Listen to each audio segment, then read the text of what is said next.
আমাৰ ককলাবাৰী উচ্চতৰ মাধ্যমিক বিদ্যালয়ত যোৱা বহু কেইবছৰ ধৰি পেলাই আমি 100% উত্তীৰ্ণ আমাৰ উচ্চতৰ মাধ্যমিক যি পৰীক্ষা এই পৰীক্ষাত 100% উত্তীৰ্ণ আমাৰ হৈ আহিছে।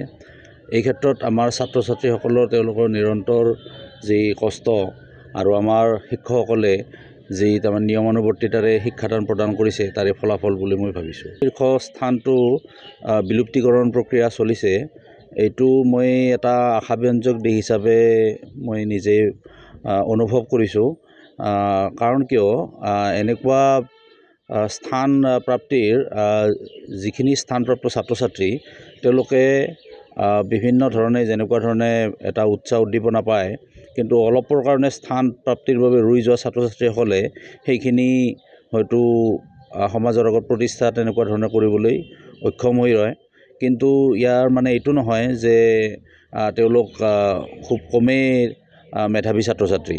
গতিকে এতিয়া যিহেতু স্থানটো এতিয়া বিলুপ্তি হৈ গ'ল, ইয়াৰ ফলত হয়তো আমি সমূহ ছাত্ৰ ছাত্ৰীকে সমান চকুৰে আমি চাবলৈ সক্ষম হ'ম। আমি ককলাবাৰী হায়াৰ ছেকেণ্ডেৰীৰ পৰা আমাৰ ছাৰসকলেও যথেষ্ট পৰিশ্ৰম কৰিছে। আমাৰ এখেতে ইংৰাজীৰ হয়, ইংৰাজীত বিষয়টো তেখেতে লেটাৰ দিবলৈ সক্ষম হৈছে আৰু এখেত আমাৰ ইকনমিক্সৰ প্ৰকাশ তালুকদাৰ ছাৰ, তেখেতৰ ইকনমিক্সৰ বিষয়টো 8জন ষ্টুডেণ্টে লেটাৰ মাৰ্ক ল'বলৈ সক্ষম হৈছে।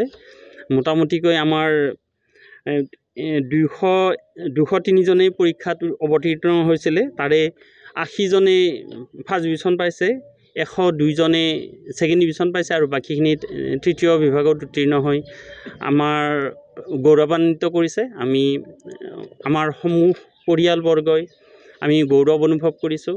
মৰমৰ ছাত্ৰ ছাত্ৰীসকলে ভাল প্ৰদৰ্শন কৰিছে আৰু ভৱিষ্যতেও আগলৈ আমি এনেকুৱা ধাৰা অক্ষুণ্ণ ৰাখিব পাৰিম বুলি আমি আশা ৰাখিছোঁ। একফালৰ পৰা ভাল বুলিও ক'ব পাৰি, কাৰণ এছামৰ কাৰণে এইটো অলপ ব্যৱসায়িক দিশে আগবাঢ়ি যোৱা যেনো হয়, আৰু একফালৰ পৰা অলপ বেয়াও হয়, ল'ৰা ছোৱালীখিনি অলপ নিৰুৎসাহী হোৱা যেনো লাগে।